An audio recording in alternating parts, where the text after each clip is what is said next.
Hello. Hello, my peoples. Welcome back to the Blitzburg Coverage Podcast, Season 2, Episode number 1, season premiere, man. It has been, 15 days, 2 weeks since we've all, been here together. Happy Friday to y'all. Episode number 35 is the one we're doing today on this fine, phenomenal Friday. Hope you're all having a good day. And we have quite a show today, as I don't even know if people who do a podcast have different seasons or whatever. I don't really care. I do things my way. I'm just built different. I'm just different than the rest of these folks. So I'm going to do shit my way. That's what I do. That's what we do, man. I keep it real. And I like to be innovative and different than most people. But we have quite a show today, as we're going to dive into two topics, I think, that definitely need to be discussed as it relates to, the team we all love and represent, Pittsburgh Steelers, black and yellow, black and gold, whatever you want to call it. It's black and gold technically, but new peeps call it black and yellow. If you're a newer fan, I guess. I get both sides of it, but whatever. So today we're going to be talking about Arthur Smith was hired as the new offensive coordinator for the Steelers. We're going to dive into my thoughts of that, how that all went down, because that's how I ended off the last episode. Kind of just giving a little screen peek, a little peek into the next one. Just letting y'all know that we got an OC finally. Also want to touch on and finish the episode with TJ Watt getting snubbed of the Defensive Player of the Year, and arguably should be his fourth Defensive Player of the Year. But we'll get to that when we get to that. So let's open up the show with, so after the Steelers, got rid of Canada this past season, they ran looks like a co-coordinator kind of system with the quarterbacks and running backs coach being Mike Sullivan and Eddie Faulkner. So it looks like the Steelers also made some other moves. They hired can't remember the dude's name, but Arth something. I don't remember all the other little hires they made, but they made some other hires, like an offensive passing game coordinator, assistant, some shit like that. But I'm just going to focus on the main squeeze here, the main fruit, the main piece of the pie. And we decided to go ahead and hire Arthur Smith as the offensive coordinator for this squad. My initial thoughts about this were, I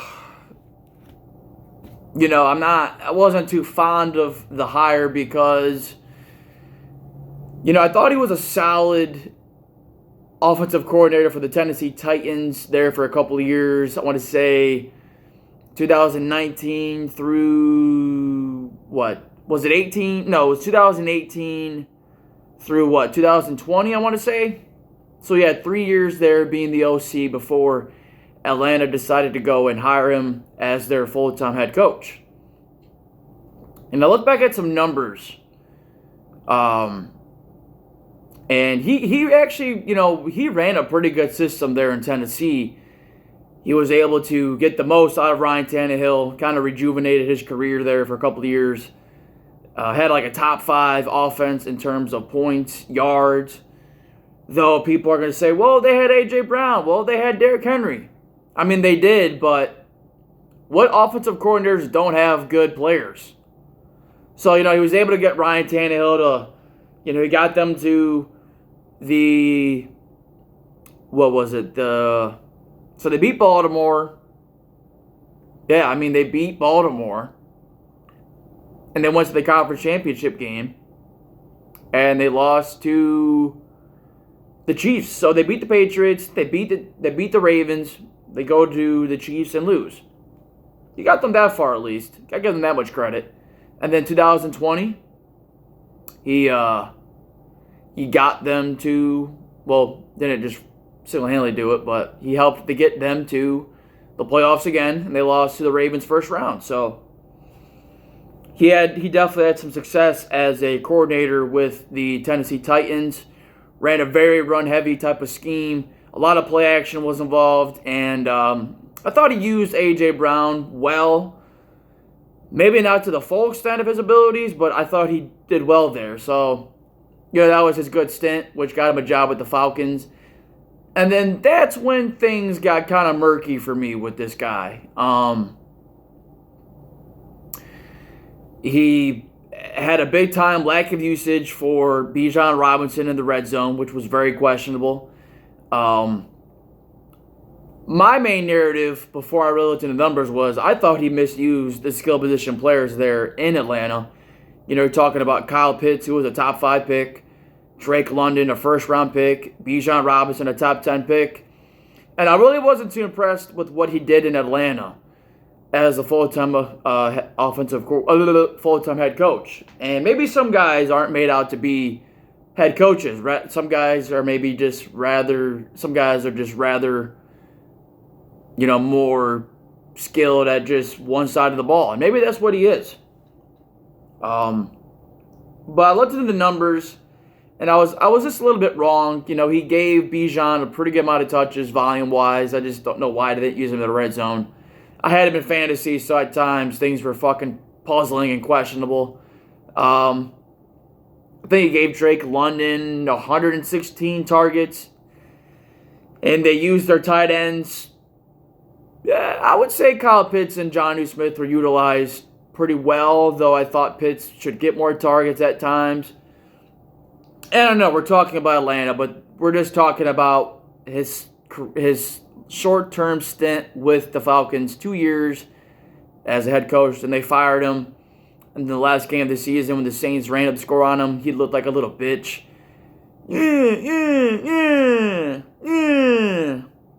Bro, it's football. Why are you complaining about another team scoring? If they want to fucking score, they're going to fucking score. There's no fucking moral code. Hey, don't score. So I thought that was a bitch move on his part. And honestly, I really was not too fond of this hire. I wanted somebody that was innovative, a little more younger, a little more creative, somebody that could potentially elevate this passing game and develop or elevate Kenny Pickett to whatever the hell he's going to be, which we don't know. And honestly, my gut told me at first that I don't think he's really going to be the guy to elevate KP to that next level, which hopefully would be a top 12, top 15 quarterback, because I don't even know if he's that from what we've seen. I can't say he is. But I am going to look on the bright side of things that I think Arthur Smith will do for this team.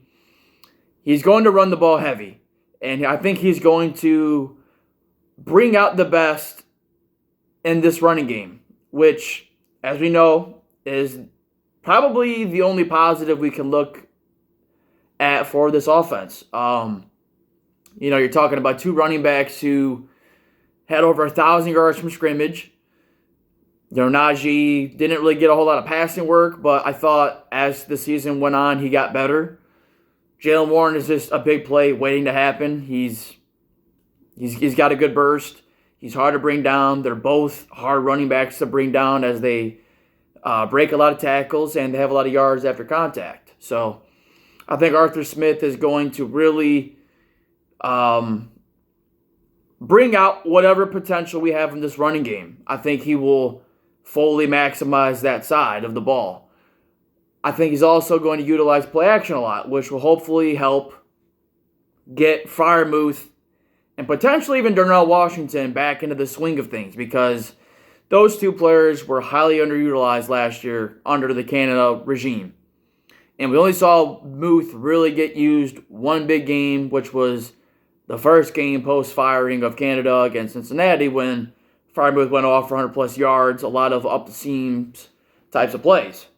So I think Arthur Smith is really going to help in that aspect. They wanted somebody that had previous experience as an OC, so that checked the box. And this was all a Tomlin hire. according to Rooney. Rooney said it's all up to Mike, whoever they get, I think Rooney had some type of input, but probably not much because Rooney trusts Tomlin with a lot of these decisions 100% of the time. So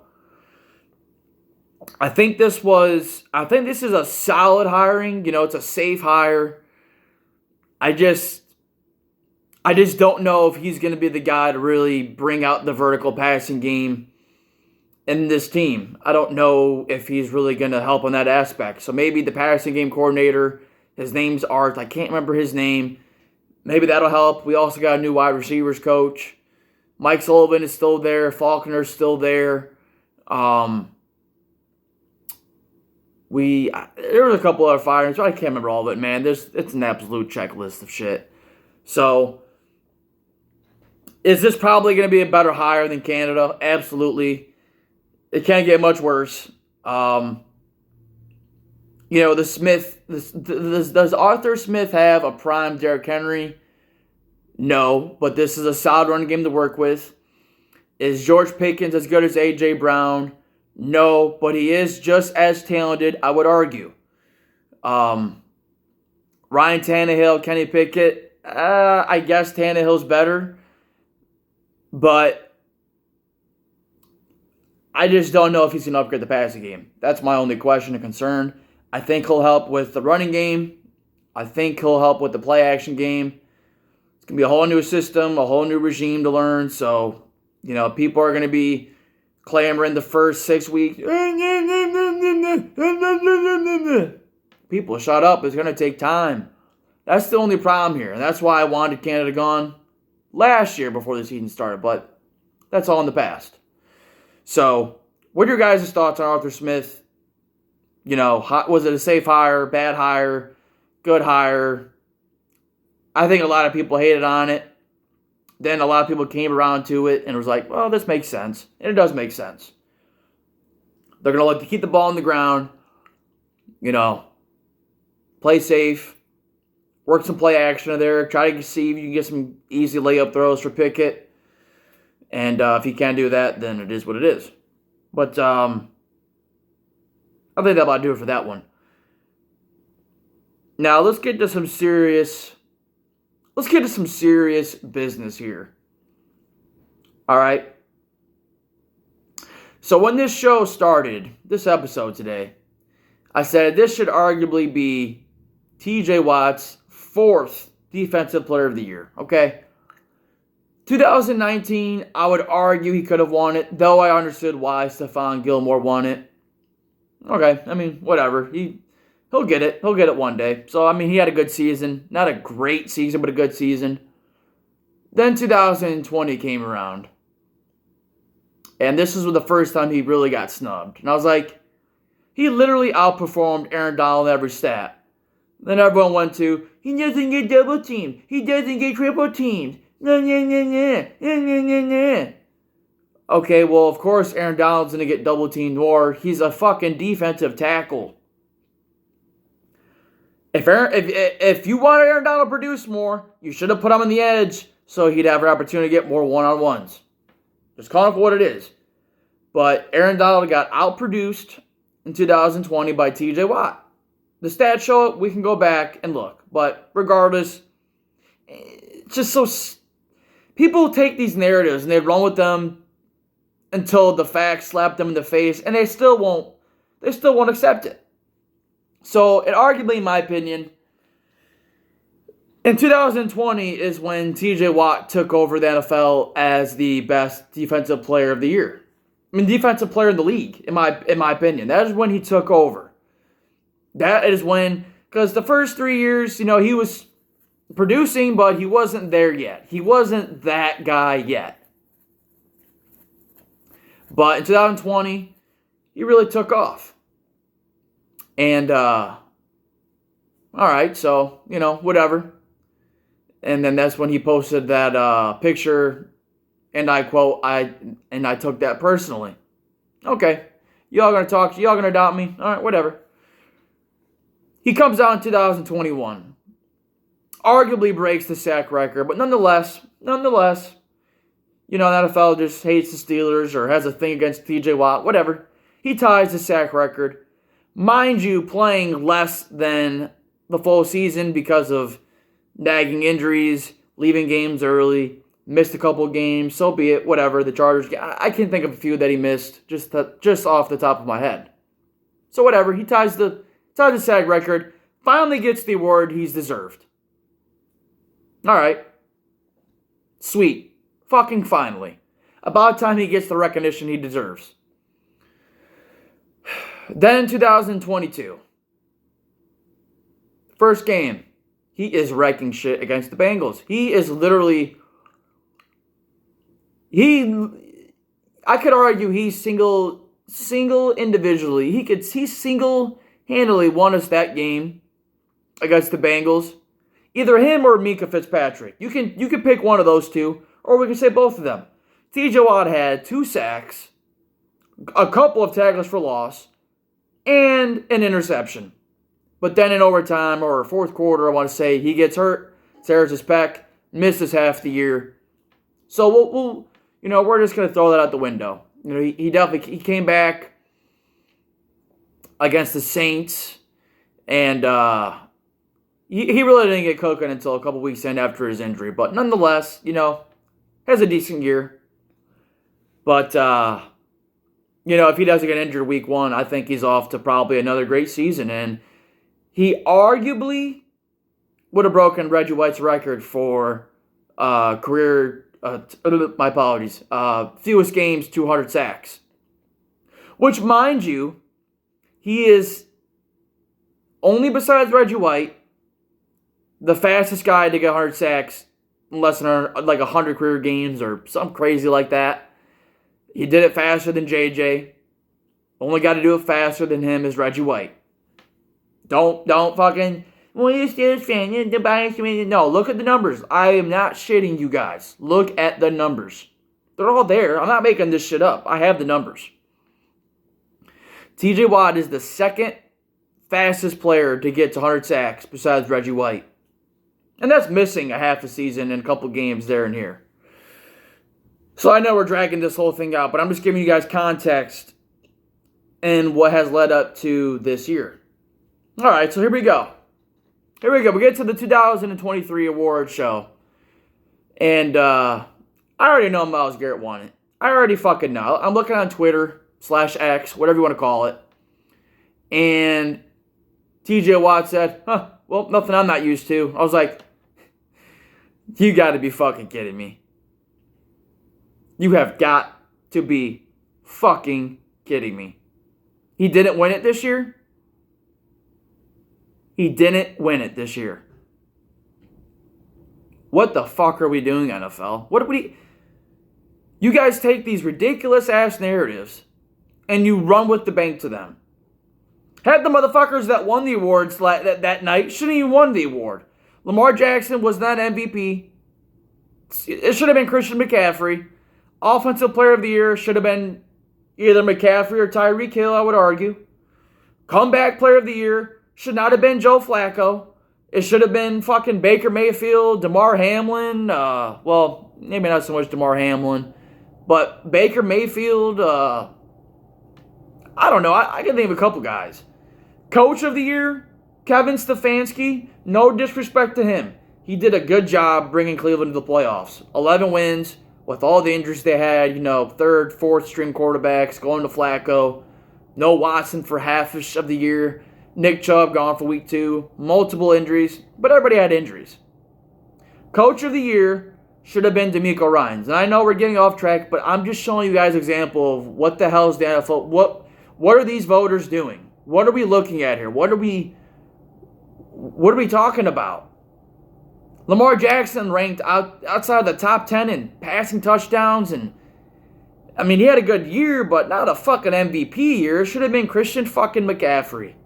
It's got to go to the quarterback. No, it doesn't. If a quarterback has a phenomenal year, see Brady 50-plus touchdowns. See Mahomes 5,000-plus yards, 50 touchdowns. See Aaron Rodgers 40 touchdowns, 8 picks, 4,000-plus yards. I'm fine with that. I have no problem with that.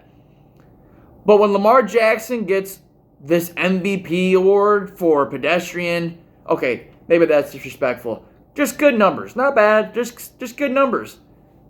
What are we doing here? Just give it to the fucking quarterback then every year. Fuck everyone else. But let's get back to my main point here. All right. So TJ, and I have the numbers right here. It's all right here. We're going to compare numbers. Myles Garrett versus TJ Watt. TJ Watt, 68 tackles. Myles Garrett, 42. Sacks. TJ Watt, 19. Led the league in sacks again for the third time in his career. The first player to ever do that, to lead the league in sacks in 3 separate years. Myles Garrett, 14. Okay, I mean, still good, but, it's not close. Quarterback hits. TJ Watt, 18. Myles Garrett, 16. Now, I'm not so sure about that stat because of the fact, how does TJ Watt have 19 sacks but 18 quarterback hits? I don't know. But then how does Myles Garrett have 14 sacks but 16 quarterback hits? I don't know about that one. Tackles for loss. Tackles behind the line of scrimmage with usually a run play. TJ Watt, 19. Myles Garrett, 17. Forced fumbles, strip sack, or forced fumble on a run play. 4 for TJ, 4 for Myles Garrett. Okay. Fumble recoveries. Just throwing it in there. 3 fumble recoveries for TJ. 1 for Myles Garrett. Interceptions. 1 for TJ, 0 for Myles Garrett. And I know people are going to say, well, he's a linebacker. I mean, they're both edge players. Yeah, TJ drops out in zone more, but we're talking about defense. This includes everything. This is everything. This is the best player on defense. So we're including all the fucking stats. Pass deflections. 8 for TJ, 3 for Myles Garrett. And again, people are going to say, well, he's a linebacker. He's an edge player. Pass deflections typically refers to when you bat the ball at the line of scrimmage. That shows you have great instincts. You know when the quarterback's going to throw it. You've studied tape. You know when they're going to throw it. You're going to get your hands up. I have seen TJ Watt literally pick off Joe Burrow twice from doing this such sad thing. In 2022, week 1, he picks off Joe Burrow. Joe Burrow's like, holy shit, how do you do that? There's no way he's going to do it again. Next time they play, what does TJ Watt do again? Picks him off the line of scrimmage. Who the fuck does that? So pass deflections, again, in favor of TJ. Touchdowns. And this was against Cleveland when your boy was there. When I was there, and that touchdown was absolutely massive and literally won us that game. TJ Watt had a touchdown. Myles Garrett, 0. All right? So, if I'm correct, that's 1, 2, 3, 4, 5, 6. That's 7 things in favor of TJ. Myles Garrett had what? He didn't have more anything than him. They had the same amount of pressures, which was 80-ish. The only thing that's different is that people, and we're about to hop into this one. People are just all about Pro Football Focus's double team rate percentage. And Myles Garrett had 27. I think TJ had 18.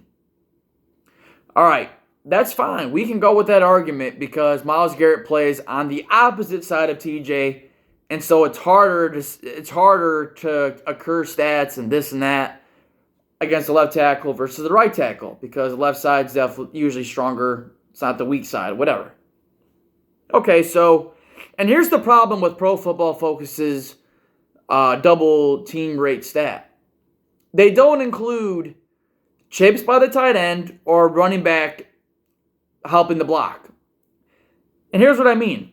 Does anyone remember that play against Cincinnati where TJ Watt literally beat 2 guys? He beats the tight end, and he beats the tackle. Pro Football Focus doesn't count that as a double team.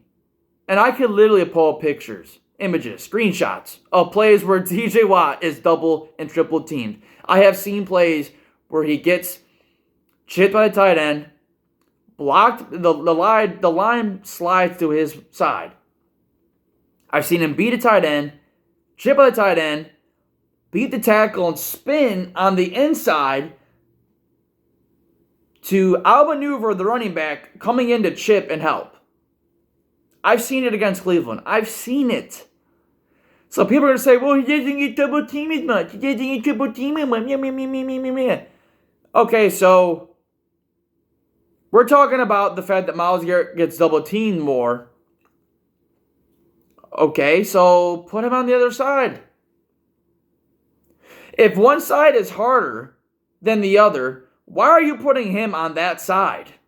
Quote unquote, right? And people are going to say, whatever. It's so fucking ridiculous to me because Myles Garrett the last 8 weeks of the season was a fucking no-show. He had 1 sack, or was it the last 6 games? I think he had 1 sack. Really?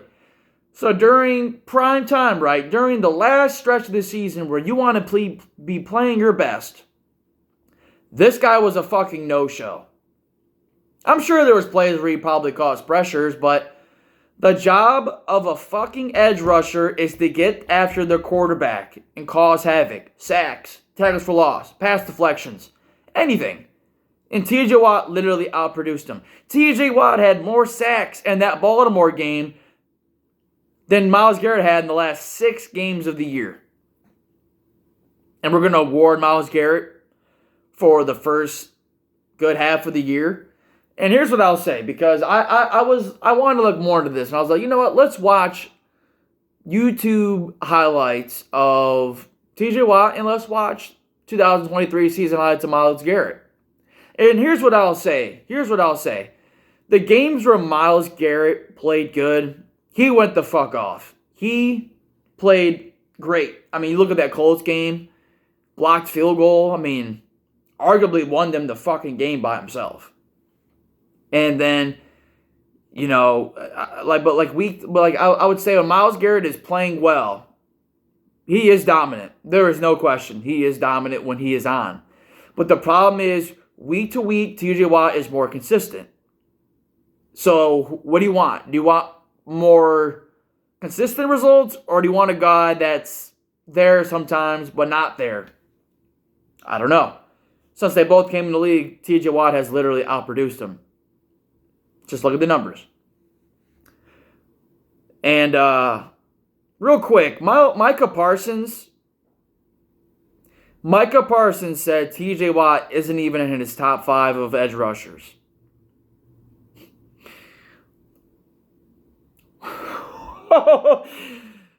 My dude, you need to keep your fucking mouth shut, brother.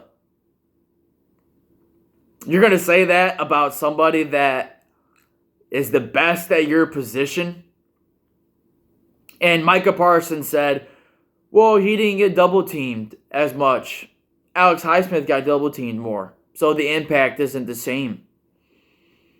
And then Micah said, he flipped narrative so quick. He was like, well, look at the numbers. And then the next day, well, don't look at the numbers. Okay, so if we're looking at stats, TJ Watt outproduced you and outproduced everyone else. But then you said don't look at the numbers. Okay, so watch the games. TJ Watt without the Steelers, we already know. The Steelers without TJ Watt are 1-11. The dude literally changes our defense. I'm just saying. And where was Myles Garrett at in that playoff game? Can anybody think of anything he did? Insert cricket sound. But Micah Parsons, keep your fucking mouth shut. This is why nobody likes Cowboy players. You're saying the most ridiculous shit. Like, little dude, shut your mouth. Because just like Myles Garrett, you also faded the second half of the season when Dallas needed you. Where were you at during that Green Bay game? Just like every year you've been in the league, Micah Parsons, you have faded down the second half of the year. You're a good edge rusher, no doubt about it. You have great burst. You are very fat. You are more of a finesse rusher than power. But again, TJ Watt owns you. And I guess we'll have to. I guess next season you'll just have to see it when you're there face to, and we might go to that game. Then you can see, with your own eyes how good number 90 really fucking is. Because if this motherfucker, if TJ Watt was on Dallas, we wouldn't stop hearing about him. But motherfuckers are comparing Micah Parsons to Lawrence fucking Taylor. Are you fucking kidding me? Give me a break. And the biggest games, Micah Parsons didn't do shit. He had a good game against Detroit, but whatever. I'm done talking about that bum. That's probably disrespectful. They're all good, but I am just so sick and fucking tired of the disrespect and the fucking agenda against TJ Watt. Like, I don't even care. I don't even care if he didn't win the award, if somebody had a better year. But I just don't see how he didn't have a better year. And people are going to say, well, TJ Watt played more snaps. True, he played more snaps than Myles Garrett and a lot of players. But I could argue that's arguably counterproductive because of the fact that you're less tired. You're more tired. You're more fatigued. You're on the field more in situations in which could be run or pass. So isn't it better to be more often in situations where it's a 3rd and 12 and it's a pass and what's coming and you're able to really unleash, whatever swim move, power move, bull move you got coming rather than, oh, we're down 10. I need to be on the field every fucking snap and be exhausted because my offense can't even convert a first down. Yeah. If anybody even saw the Steelers this year, you would know TJ Watt literally impacted every win we had because the offense couldn't do jack shit. So, in my opinion, TJ Watt is this year's Defensive Player of the Year, and anybody that knows ball, they would agree. So, fuck the PFF stats, fuck all that shit, because Pro Football Focus is a bunch of clowns, and I guess the NFL takes their narrative serious now. But this was a very long episode. That's all I got to say. I mean, call it for what it is, man. TJ Watt's the best defensive player in the league. If you didn't know, now you know. If this isn't a defensive player of the year, if this isn't a defensive player of the year type of season, I don't know what is. I don't know what is. What else do you want TJ Watt to do? If next year he has a 20+% double team rate and his numbers go down, then people are going to say, well, the numbers, so he can't fucking win. But, okay, well, when TJ Watt breaks the sack record next year, just be warned. I told you all this was coming. So I'm out of here.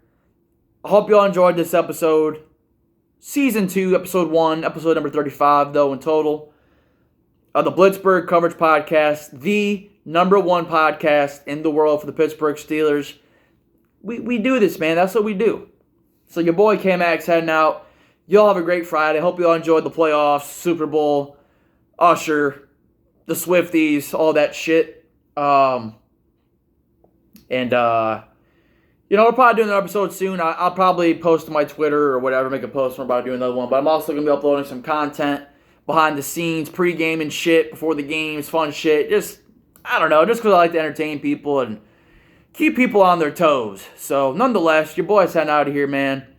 K-Max out. Hope you all enjoyed the episode. Give me a rating. Let me all know what y'all think. Who won Defensive Player of the Year? What do you think about their Smith hiring? What do you guys think we need to do this offseason to get this ship rolling in the right fucking direction? But I'm out. I'll catch y'all later. Y'all have a good weekend.